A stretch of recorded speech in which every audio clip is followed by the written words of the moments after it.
ಆತ್ಮೀಯ ವಿದ್ಯಾರ್ಥಿಗಳೇ, ಈ ಪಾಠದಲ್ಲಿ ನಾವು ಮುಂದುವರೆದ ಭಾಗದಂತೆ in the previous class we are already discussed about matter, what are the types of the matter, in which matter can exist in which state, then how to change the one state of the matter to the another state of the matter, and then what are the effects of the temperature on the matter, states of the matter, what are the effects of the pressure on the states of the matter, we are already discussed. ಅಂದರೆ temperature ಮತ್ತು pressure ಅಂದರೆ ಒತ್ತಡ ಮತ್ತು ಶಾಖ ಯಾವ ರೀತಿ ಒಂದು ವಸ್ತುವಿನ ಮೇಲೆ ಪ್ರಭಾವ ಬೀರುತ್ತೆ ಅನ್ನುವಂಥದ್ರ ಮೇಲೆ ನಾವು ಸ್ಟಡಿ ಮಾಡಿದ್ವಿ. Today we are going to discuss about what is the evaporation and what are the factors they affects the evaporation. ಅಂದರೆ ಯಾವುದು ಎವಾಪರೇಷನ್ ಅಂತಂದರೆ ಏನು, ಅಂದರೆ ಬಾಷ್ಪೀಕರಣ ಅಂತಂದರೆ ಏನು, ಬಾಷ್ಪೀಕರಣದ ಮೇಲೆ ಪ್ರಭಾವ ಬೀರುವಂಥ ಅಂಶಗಳು ಯಾವುವು ಅಂತ ನೋಡೋಣ ಬನ್ನಿ. ನೋಡಿ, matter in our surroundings. Evaporation it means the ಬಾಷ್ಪೀಕರಣ. ಎವಾಪರೇಷನ್ ಅಂತಂದರೆ ಕನ್ನಡದಲ್ಲಿ ಬಾಷ್ಪೀಕರಣ ಅಂತ ಕರಿತೀವಿ. ಎಕ್ಸಾಂಪಲ್ಸ್ ನೋಡೋದಾದರೆ, cloths dry up in the open air and open water slowly changes into vapor. ಅಂದರೆ ನಾವು ನೀರನ್ನು ಬಿಸಿಲಿಗೆ ಓಪನ್ ಮಾಡಿಟ್ರೆ ಈ ನೀರು ನಿಧಾನವಾಗಿ ಆವಿಯಾಗ್ಬಿಟ್ಟು ವಾಟರ್ ವೇಪರ್ ಆಗಿ ಪ್ರಾರಂಭ ಆಗುತ್ತೆ. ದಿಸ್ ಈಸ್ ದ ಎವಾಪರೇಷನ್, ಅಂದರೆ ಬಾಷ್ಪೀಕರಣ ಅಂತ ನಾವು ಕರಿತೀವಿ. ಈ ವಾಟರ್ ವೇಪರ್ ಯಾಕಾಗುತ್ತೆ ಅಂತಂದರೆ, ಸೂರ್ಯನ ಬಿಸಿಲು ಆ ನೀರಿನ ಮೇಲೆ ಓಪನ್ ಏರ್ ಅಥವಾ ಓಪನ್ ವಾಟರ್ ಮೇಲೆ ಬಿದ್ದಾಗ ಆ ಬಿಸಿಲಿನ ಶಾಖಕ್ಕೆ ಆ ನೀರಿನ ಅಣುಗಳು ಏನಾಗ್ತಾ ಹೋಗ್ತದೆ, ಆವಿಯಾಗ್ತಾ ಹೋಗ್ತದೆ. That is liquid. Generally water which is in the form of liquid, ನೀರಿದ್ದು ನೀರಾವಿಯಾಗಿ ಕನ್ವರ್ಟ್ ಆಗ್ತಾ ಹೋಗುತ್ತೆ, ಅಂದರೆ ವಾಟರ್ ವೇಪರ್ ಆಗಿ ಕನ್ವರ್ಟ್ ಆಗುತ್ತೆ. Below its boiling point, any liquid can be changes to the vapor state it's at the below boiling point. ಆ below boiling point ಅಂದರೆ boiling ಪಾಯಿಂಟ್ಗಿಂತ ಮುಂಚೆನೇ ಅದೇನಾಗ್ತದೆ, ವಾಟರ್ ವೇಪರ್ ಆಗ್ತದೆ ಅಂತ. ವಿ ನೋ ದಟ್, ನಮಗೆಲ್ಲ ಗೊತ್ತಿದೆ, the particles of matter are always moving and never at rest. ನಮಗೆಲ್ಲ ಗೊತ್ತೇ ಇದೆ, ಒಂದು ವಸ್ತುವಿನ particles of matter is always moving and never at rest. Particles, ಒಂದು ವಸ್ತುವಿನಲ್ಲಿರುವಂಥ ಪಾರ್ಟಿಕಲ್ಸ್ಗಳು ಸ್ಟಾಪ್ ಆಗಿರಲ್ಲ, ನಿಂತಿರಲ್ಲ, ಅವು ಚಲಿಸ್ತಾನೆ ಇರ್ತವೆ. ಘನ ರೂಪದಲ್ಲಿರುವಂಥ ವಸ್ತುಗಳಲ್ಲಿ ಆ ಕಣಗಳು ವೈಬ್ರೇಷನ್ ಆಗ್ತದೆ, ಅಲ್ಲಿದ್ದಲ್ಲಿನೇ ಅದು ವೈಬ್ರೇಷನ್ ಆಗ್ಲಿಕ್ಕೆ ಸ್ಟಾರ್ಟ್ ಆಗ್ತದೆ. The particles in the solid state, the particles of the solid states are vibrating their itself. Next, at a given temperature the particles of gas, liquid or solid are having a different amount of kinetic energy. Particular ಟೆಂಪರೇಚರ್ನಲ್ಲಿ, at the given temperature, particles of a gas having a different amount of kinetic energy, particles of a liquid has a different amount of kinetic energy, particles of a solid have a different amount of kinetic energy. ಅಂದರೆ ಗ್ಯಾಸ್ನಾಗಿರುವಂತಹ ಅಣುಗಳು kinetic energy, ಚಲನ ಶಕ್ತಿ, liquid ಅಂದರೆ ದ್ರವ ರೂಪದಲ್ಲಿರುವಂಥ ಅಣುಗಳ ಚಲನ ಶಕ್ತಿ, solid ಘನ ರೂಪದಲ್ಲಿರುವಂಥ ವಸ್ತುವಿನ ಅಣುಗಳ ಚಲನ ಶಕ್ತಿ, ಇವುಗಳಿಗೆಲ್ಲಗೂ ಕಂಪೇರ್ ಮಾಡಿದ್ರೆ, ನಾವು ಹೋಲಿಕೆ ಮಾಡ್ತಾ ಹೋದರೆ ಅವುಗಳದ್ದು ಡಿಫ್ರೆಂಟ್ ಆಗಿರ್ತದೆ. ಹಾಗಾದರೆ tell me that in which state the particles having a more amount of kinetic energy? Yes, gas having a more amount of kinetic energy, particles of the gas having a more amount of kinetic energy than the liquid and solid.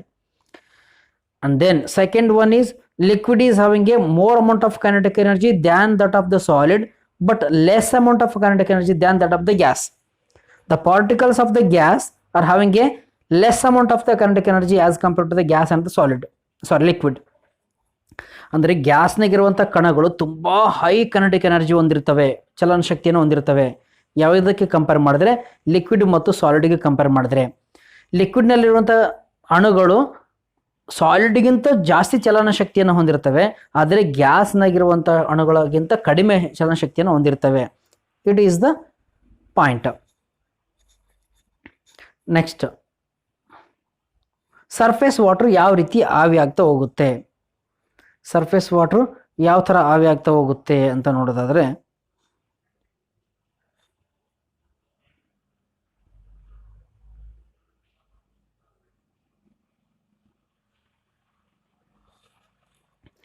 ಇಲ್ಲಿ ಇದು ನೋಡ್ರಿ, ನೀರಿರುತ್ತೆ, ಇದು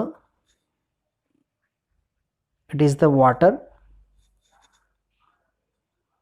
it is the water. ಈ ವಾಟರ್ನಲ್ಲಿ there are so many layers of the waters are there, ಅಂದರೆ ನೀರಿನ ಅಣುಗಳ ಬೇರೆ ಬೇರೆ ಲೇಯರ್ಸ್ಗಳಿದ್ದಾವೆ.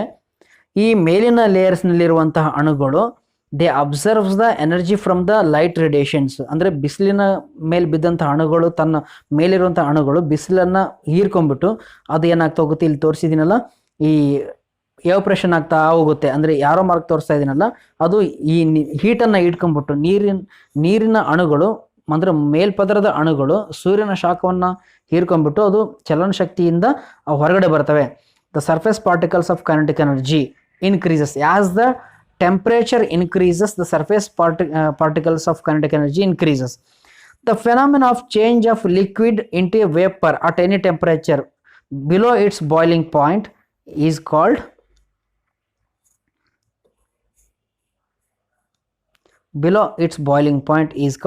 evaporation ಅಂತ ಕರಿತೀವಿ. ಅಂದರೆ definition ತಿಳ್ಕೊಳ್ರಿ. The phenomenon of change of liquid into vapors at any temperature. The change of liquid into vapour ಅಂದರೆ ಯಾವುದೇ ಒಂದು ವಸ್ತುಗಳು ದ್ರವ ರೂಪದಿಂದ ಅನಿಲ ರೂಪಕ್ಕೆ ಪರಿವರ್ತನೆ ಆಗಬೇಕಾದ್ರೆ ಯಾವುದೇ ಟೆಂಪರೇಚರ್ ಅಂದರೆ ಪರ್ಟಿಕ್ಯುಲರ್ ಟೆಂಪರೇಚರ್ನಲ್ಲಿ ಆದರೆ ಆ ಒಂದು ಪ್ರಾಸೆಸ್ನ ಎವಾಪರೇಷನ್ ಅಂತ ಕರಿತೀವಿ. ಇದನ್ನು ನಾವು ಎವಾಪರೇಷನ್ ಅಂತ ಕರಿತೀವಿ. ಅಂದರೆ ಬಾಷ್ಪೀಕರಣ ಅಂದರೆ ಒಂದು ವಸ್ತುವಿನ ಮೇಲೆ ಬೆಳಕಿನ ಕಿರಣ ಬಿದ್ದಾಗ, ಅಂದರೆ ಲಿಕ್ವಿಡ್ನಲ್ಲಿರುವಂಥ ವಸ್ತುವಿನ ಮೇಲೆ ಬೆಳಕಿನ ಕಿರಣ ಬಿದ್ದಾಗ ಅದು ವೇಪರ್ ಆಗುತ್ತೆ ಯಾವುದೋ ಒಂದು ಟೆಂಪರೇಚರ್ಗೆ. ಅದನ್ನು ನಾವೇನಂತ ಕರಿತೀವಿ, ಎವಾಪರೇಷನ್ ಅಥವಾ ಬಾಷ್ಪೀಕರಣ ಅಂತ ಕರಿತೀವಿ. ಬಾಷ್ಪೀಕರಣದ ಮೇಲೆ ಪ್ರಭಾವ ಬೀರುವಂಥ ಅಂಶಗಳು ಯಾವ್ಯಾವು? Factors they are affecting evaporation. ಈಗ ಒಂದು ಆಕ್ಟಿವಿಟಿ ನೋಡೋಣ. ಏನು ಆಕ್ಟಿವಿಟಿ ಅಂತಂದರೆ, ವಾಟರ್ ಇದೆ, ಇಲ್ಲಿ ವಾಟರ್ ತೊಗೊಂಡಿದ್ವಿ. ಆಮೇಲೆ test tube of near window, test ಟ್ಯೂಬ್ನಲ್ಲಿ ವಾಟರ್ ತೊಗೊಳ್ರಿ. ಈ ಟೆಸ್ಟ್ ಟ್ಯೂಬ್ನಲ್ಲಿ ವಾಟರ್ ತೊಗೊಳ್ರಿ, ಇನ್ನೊಂದರಲ್ಲಿ ಒಂದು ಯಾವ್ದಾದ್ರು ಪಾತ್ರೆಯಲ್ಲಿ ತಟ್ಟೆಯಲ್ಲಿ ವಾಟರ್ ತೊಗೊಳ್ರಿ. ಈ ಇನ್ನೊಂದು ತಟ್ಟೆಯಲ್ಲಿ ವಾಟರ್ ತೊಗೊಂಡಿದ್ದನ್ನು ಇದು ಯಾವುದೋ ಮುಚ್ಚಿದ ಕಾಬೋರ್ಡ್ನಲ್ಲಿ ತೊಗೊಂಡೋಗಿ ಇಡಿ. ನಮ್ಮ ಹತ್ರ 3 ರೀತಿಯಾದಂಥ ನೀರಿನ ಪ್ರಮಾಣ ಇದೆ. ಅಂದರೆ ಟೆಸ್ಟ್ ಟ್ಯೂಬ್ನಲ್ಲಿರೋ ನೀರಿದೆ, ಈ ತೆರೆದ ಬಟ್ಟಲಿನಲ್ಲಿ ನೀರಿದೆ, ಆಮೇಲೆ ಮುಚ್ಚಿರುವಂಥ ಯಾವುದೋ ಒಂದು ಕಬೋರ್ಡ್ನಲ್ಲಿಟ್ಟಿರುವಂಥ ಪಾತ್ರೆ ಇದೆ. ಈ 3ನ್ನು ಹೋಲಿಕೆ ಮಾಡಿದ್ರೆ ತುಂಬ ಬೇಗ ಎವಾಪರೇಷನ್ ಆಗುವಂಥದ್ದು ಯಾವುದು ಅಂದರೆ ಯಾವ್ದು ಹೇಳ್ರಿ ನೋಡೋಣ. ಎಸ್, ತುಂಬ ಬೇಗ ಎವಾಪರೇಷನ್ ಅಂದರೆ ಬಾಷ್ಪೀಕರಣ ಜಾಸ್ತಿ ಬೇಗ ಆಗೋದು ಅಂತಂದರೆ, ನೀರು ಆವಿಯಾಗಿ ಹೋಗೋದು ಯಾವುದ್ರಲ್ಲಿ, ಈ 3ರಲ್ಲಿ ಅಂತಂದರೆ ಅದು ಇದು ಯಾವುದು, near window, the water in the china dish that is kept near to the window ಅಂತ ಹೇಳ್ತೀವಿ. ಇದರಲ್ಲಿ ತುಂಬ ವೇಗವಾಗಿ ಏನಾಗ್ತದೆ, ಬಾಷ್ಪೀಕರಣ ಆಗ್ತದೆ. ಸೆಕೆಂಡ್ ಒನ್ನು ಇದರಲ್ಲಿ ಆಗ್ತದೆ, ಥರ್ಡ್ ಒನ್ನು ಆಮೇಲೆ ಭಾಳ ನಿಧಾನವಾಗಿ ಇದರಲ್ಲಿ ಆಗ್ತದೆ. ಓಕೆ, ನೆಕ್ಸ್ಟ್ ಮೇಲ್ಮೈ ವಿಸ್ತೀರ್ಣ. What are the factors? Factors ಯಾವ್ಯಾವು ನೋಡೋಣ ಬನ್ನಿ. ಮೇಲ್ಮೈ ವಿಸ್ತೀರ್ಣ ಅಂದರೆ ಸರ್ಫೇಸ್ ಏರಿಯಾ. ಸರ್ಫೇಸ್ ಏರಿಯಾ ಇದು ಯಾವುದ್ರ ಮೇಲೆ, ಈ ಎವಾಪರೇಷನ್ ಮೇಲೆ ಹೇಗೆ ಪರಿಣಾಮ ಬೀರ್ತದೆ ಅಂತಂದರೆ, evaporation is a surface phenomena. V are already familiar with this concept. Evaporation is a surface phenomena, hence the surface particles gets evaporated with the help of the energy. If the surface area increased, ನಾವು ಒಂದು ವೇಳೆ surface area ಜಾಸ್ತಿ ಮಾಡಿದಂತೆಲ್ಲ the rate of evaporation ಏನಾಗ್ತಾ ಹೋಗುತ್ತೆ, ಜಾಸ್ತಿ ಆಗ್ತಾ ಹೋಗುತ್ತೆ. Surface area ಜಾಸ್ತಿ ಮಾಡಿದಂತಲ್ಲ, ಇಲ್ಲಿ ಅದನ್ನೇ ಮಾಡೋದು ನಾವು. ಈ 3ಕ್ಕೆ ಕಂಪೇರ್ ಮಾಡಿದ್ರೆ ಇದರಲ್ಲಿ ಸರ್ಫೇಸ್ ಏರಿಯಾ ಭಾಳ ಇದೆ. ಯಾವುದ್ರಲ್ಲಿ, ನಿಯರ್ ವಿಂಡೋನಲ್ಲಿರುವಂಥ ಬಾಟಲಲ್ಲಿ ಸರ್ಫೇಸ್ ಏರಿಯಾ ಭಾಳ ಇದೆ, ಟೆಸ್ಟ್ ಟ್ಯೂಬ್ನಲ್ಲಿ ಸರ್ಫೇಸ್ ಏರಿಯಾ ಕಮ್ಮಿ ಇದೆ, ಕ್ಲೋಸ್ಡ್ ಕಬೋರ್ಡ್ನಲ್ಲಿರುವಂಥದ್ದು ಕಂಪ್ಲೀಟ್ ಮುಚ್ಚಿಬಿಟ್ಟಿದ್ದೀವಿ, ಇದರಲ್ಲಿ ಮುಚ್ಚಿದ್ವಿ. ಈ 3 ರೀತಿಯಾದಂಥದ್ದು ಇದೆ. ಅಂದರೆ ಸರ್ಫೇಸ್ ಏರಿಯಾ ಜಾಸ್ತಿ ಆದಂತೆಲ್ಲ ಎವಾಪರೇಷನ್ ಜಾಸ್ತಿ ಆಗ್ತಾ ಹೋಗುತ್ತೆ. Next temperature. As the temperature increase the rate of evaporation increases. ಅಂದರೆ ಶಾಖ ಜಾಸ್ತಿ ಆದಂತೆಲ್ಲ, ಉಷ್ಣ ಜಾಸ್ತಿ ಆದಂತೆಲ್ಲ ನೀರು ಆವಿಯಾಗಿ ಹೋಗೋದು ತುಂಬ ಜಾಸ್ತಿ ಆಗ್ತಾ ಹೋಗುತ್ತೆ. ನೀವಾಗಲೇ ನೋಡಿದ್ರಿ, ನಿಮಗೆ ಗೊತ್ತಿರುವಂತೆ ಬೇಸಿಗೆ ಕಾಲದಲ್ಲಿ ಬಟ್ಟೆಗಳು ಚೆನ್ನಾಗಿ ಒಣಗ್ತಾವೋ, ಮಳೆಗಾಲ ಅಥವಾ ಚಳಿಗಾಲದಲ್ಲಿ ಬೇಗ ಒಣಗ್ತಾವೋ? ಎಸ್, ಬೇಸಿಗೆ ಕಾಲದಲ್ಲಿ ತುಂಬ ಬೇಗ ಒಣಗ್ತವೆ. ಯಾಕಂತಂದರೆ ಟೆಂಪರೇಚರ್ ಜಾಸ್ತಿ ಇರ್ತದೆ. The evaporation is also increases ಅಂತ ಹೇಳ್ತೀವಿ. Next third one is humidity, ಅಂದರೆ ಆರ್ದ್ರತೆ. ಈ ಹ್ಯೂಮಿಡಿಟಿ ಜಾಸ್ತಿ ಇದೆ ಅಂತ ಕರಿತಾರೆ. ಅಂದರೆ ಹ್ಯೂಮಿಡಿಟಿ ಅಂತಂದರೆ ಏನು? Humidity is the amount of water vapour present in air. ನೀರು ಆವಿ, ಆ ಒಂದು ಗಾಳಿಯಲ್ಲಿರುವಂಥ ನೀರಾವಿಯನ್ನು ನಾವು ಹ್ಯೂಮಿಡಿಟಿ ಅಂತ ಕರಿತೀವಿ. ಅಂದರೆ amount of water vapour in air is high, evaporation decreases. Amount of water vapour in air is high ಅಂತಂದ್ರೆ ಏನು ಅಂದರೆ ಹ್ಯೂಮಿಡಿಟಿ ಜಾಸ್ತಿ ಇದೆ ಅಂತ ಅಂದರೆ ಅರ್ಥ. ಹ್ಯೂಮಿಡಿಟಿ ಜಾಸ್ತಿ ಇದೆ ಅಂತಂದ್ರೆ the amount of water vapour in air is high ಅಂದ್ರೆ ಅರ್ಥ. ಅಂದರೆ ಗಾಳಿನಲ್ಲಿ ನೀರಿನಂಶ ಜಾಸ್ತಿ ಇದ್ರೆ ಎವಾಪರೇಷನ್ ಡಿಕ್ರೀಸ್ ಆಗ್ತದೆ. ಅಂದರೆ ಫಾರ್ ಎಕ್ಸಾಂಪಲ್ ಚಳಿಗಾಲದಲ್ಲಿ ಗಾಳಿನಲ್ಲಿ ನೀರಿನಂಶ ಜಾಸ್ತಿ ಇರುತ್ತೆ, ಅದಕ್ಕೆ ಚಳಿಗಾಲದಲ್ಲಿ ಬಟ್ಟೆಗಳು ಜಾಸ್ತಿ ಆರಲ್ಲ, ಒಣಗಲ್ಲ. Next point, amount of water vapour in air is low or less, this is evaporation increases. ಗಾಳಿನಲ್ಲಿರುವಂಥ ನೀರಿನಂಶ ಕಡಿಮೆ ಆಯಿತು ಅಂತಂದರೆ ಆವಾಗ ಎವಾಪರೇಷನ್ ಏನಾಗ್ತಾ ಹೋಗುತ್ತೆ, ಇನ್ಕ್ರೀಸ್ ಆಗ್ತಾ ಹೋಗುತ್ತೆ ಅಂತ ಹೇಳ್ತಾರೆ. Next, wind speed. ಫಸ್ಟ್ ಏನೇನು ನೋಡಿದ್ವಿ, ಸರ್ಫೇಸ್ ಏರಿಯಾ ನೋಡಿದ್ವಿ, ಅದಾದ ನಂತರ ಹ್ಯೂಮಿಡಿಟಿ ನೋಡಿದ್ವಿ, ಅದಾದ ನಂತರ ಟೆಂಪ್ರೇಚರ್ ನೋಡಿದ್ವಿ, ಸರ್ಫೇಸ್ ಏರಿಯಾ ನೋಡಿದ್ವಿ, ಟೆಂಪ್ರೇಚರ್ ನೋಡಿದ್ವಿ, ಹ್ಯೂಮಿಡಿಟಿ ನೋಡಿದ್ವಿ. ನೆಕ್ಸ್ಟ್ ವಿಂಡ್ ಸ್ಪೀಡ್ ಅಂದರೆ ಗಾಳಿಯ ವೇಗ ಅಂತ ಕರಿತೀವಿ. ಈ ಗಾಳಿಯ ವೇಗ ಜಾಸ್ತಿ ಇದ್ದರೆ ಬಟ್ಟೆಗಳು ಬೇಗ ಚೆನ್ನಾಗಿ ಒಣಗ್ತವೆ. ಯಾಕೆ? If the wind speed is high evaporation is more. ಗಾಳಿಯ ವೇಗ ಜಾಸ್ತಿ ಇದ್ದಂಗೆಲ್ಲ, ವಿಂಡ್ ಸ್ಪೀಡ್ ಜಾಸ್ತಿ ಇದೆ ಅಂತೆಲ್ಲ ಎವಾಪರೇಷನ್ ಜಾಸ್ತಿ ಆಗುತ್ತೆ, ಬಾಷ್ಪೀಕರಣ ಆಗುತ್ತೆ. ಯಾಕಂತಂದರೆ ಗಾಳಿಯ ಅಣುಗಳು ನೀರಿನ ಅಂಶಗಳನ್ನು ವೇಗವಾಗಿ ಬರಬೇಕಾದ್ರೆ ಆ ನೀರಿನ ಅಂಶವನ್ನು ಕೊಂಡೊಯ್ಯೋದ್ರಿಂದ ಬಟ್ಟೆಗಳು ಚೆನ್ನಾಗಿ ಒಣಗ್ತವೆ, ಗಾಳಿ ಚೆನ್ನಾಗಿರೋದ್ರಿಂದ. ಆದ್ದರಿಂದನೇ ನೀವು ಮನೇಲಿ ನೋಡಿರ್ತೀರಿ, ಚಳಿಗಾಲದಲ್ಲಿ ಬಟ್ಟೆಗಳು ಆರಾಕ್ಬೇಕು ಅಂತಂದರೆ ಹೊರಗಡೆ ಚಳಿ ಇರ್ತದೆ, ಆದ್ದರಿಂದ ಒಣಗಲ್ಲ. ಮಳೆಗಾಲದಲ್ಲಿ ಆದರೂ ಕೂಡ ಒಣಗಲ್ಲ. ನೀವೇನು ಮಾಡ್ತೀರಿ, ಮನೆಯಲ್ಲಿ ತೊಗೊಂಬಂದು ಫ್ಯಾನಿಗೆ ಒಣಗಾಕ್ತೀರಿ. ಅಂದರೆ ಗಾಳಿಯ ವೇಗ ಹೆಚ್ಚಿದಂತೆ ಎವಾಪರೇಷನ್ ಜಾಸ್ತಿ ಆಗ್ತಾ ಹೋಗುತ್ತೆ, ಬಾಷ್ಪೀಕರಣ ಜಾಸ್ತಿ ಆಗ್ತಾ ಹೋಗುತ್ತೆ. Next, how does evaporation cause cooling. ಈ ಎವಾಪರೇಷನ್ನು ಯಾವ ರೀತಿ ತಂಪಾಗಲಿಕ್ಕೆ ಕಾರಣ ಆಗ್ತದೆ, ಆವಿಕರಣವು ತಂಪಾಗುವಿಕೆಗೆ ಹೇಗೆ ಕಾರಣ ಆಗ್ತದೆ ಅಂತಂದರೆ, ಈಗ ನೋಡ್ರಿ, ಪೆನ್ಸಿಲ್ ಆರ್ ಇದು ಪೆಟ್ರೋಲ್ ಅಥವಾ ಅಸಿಟೋನ್ ನಾವೇನಾದರೂ ಸ್ಕಿನ್ ಮೇಲೆ ಹಾಕ್ಕೊಂಡ್ರೆ, ಅಥವಾ ನೇಲ್ ಪಾಲಿಶ್ ನಾವು ಸ್ಕಿನ್ ಮೇಲೆ ಏನಾದರೂ ಹಾಕ್ಕೊಂಡ್ರೆ ಅದೇನಾಗ್ತಾ ಹೋಗ್ತದೆ, ತಂಪಾಗುತ್ತೆ. ಯಾಕೆ ತಂಪಾಗುತ್ತೆ? ನಾವು ಪೆಟ್ರೋಲ್ನ ನಮ್ಮ ಕೈ ಮೇಲೆ ಹಾಕೊಂಡ ತಕ್ಷಣ ತಂಪಿನ ಅನುಭವ ಆಗುತ್ತೆ ನಮಗೆ.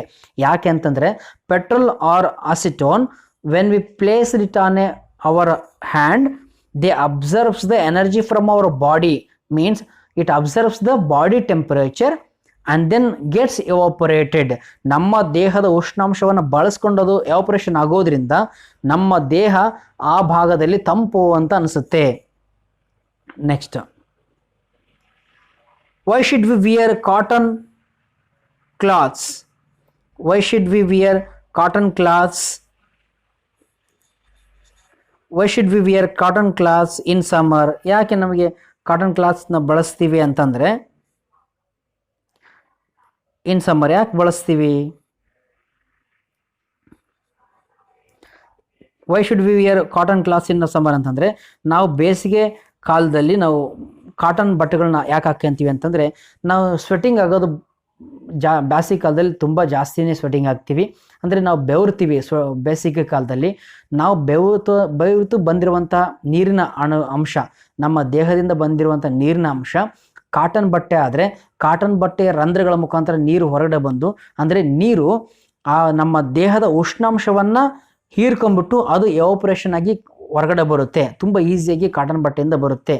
ಆದ್ದರಿಂದ ನಮ್ಮ ದೇಹ ಯಾವಾಗಲೂ ಏನಾಗ್ತಾ ಹೋಗುತ್ತೆ, ತಂಪಾಗಿರ್ತದೆ. ಬೇಸಿಗೆನಲ್ಲಿ ನಮ್ಮ ದೇಹ ತಂಪಾಗಿರೋದೇ ತುಂಬ ನಮಗೆ ಅವಶ್ಯಕವಾಗಿರುವಂಥದ್ದು. ಆದ್ದರಿಂದ ನಾವು ಕಾಟನ್ ಬಟ್ಟೆ ಬಳಸೋದ್ರಿಂದ ಸಮ್ಮರ್ನಲ್ಲಿ ನಮ್ಮ ದೇಹ ತಣ್ಣಗಿರ್ತದೆ ಅಂತ ಅರ್ಥ.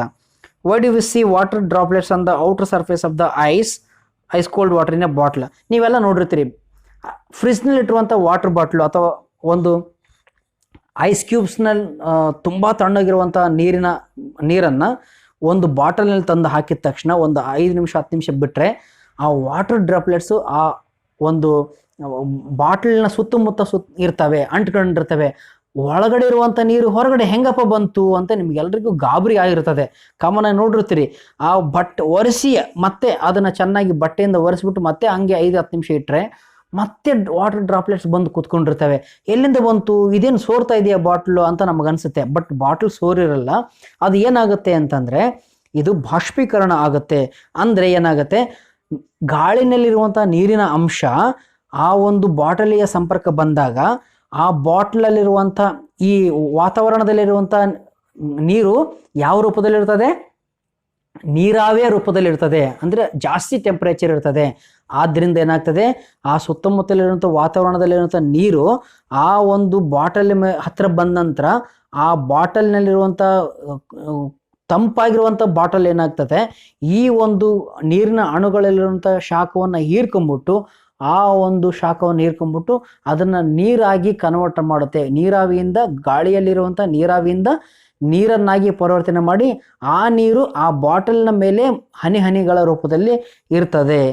ಆಮೇಲೆ ನೀವೆಲ್ಲ ನೋಡಿರ್ತೀರಿ, ಬೇಸಿಗೆ ಕಾಲದಲ್ಲಿ ಮಾಳಿಗೆ ಮೇಲೆ ನೀರು ಹಾಕಿ ಸಿಂಪಡಿಸ್ತೀರಿ.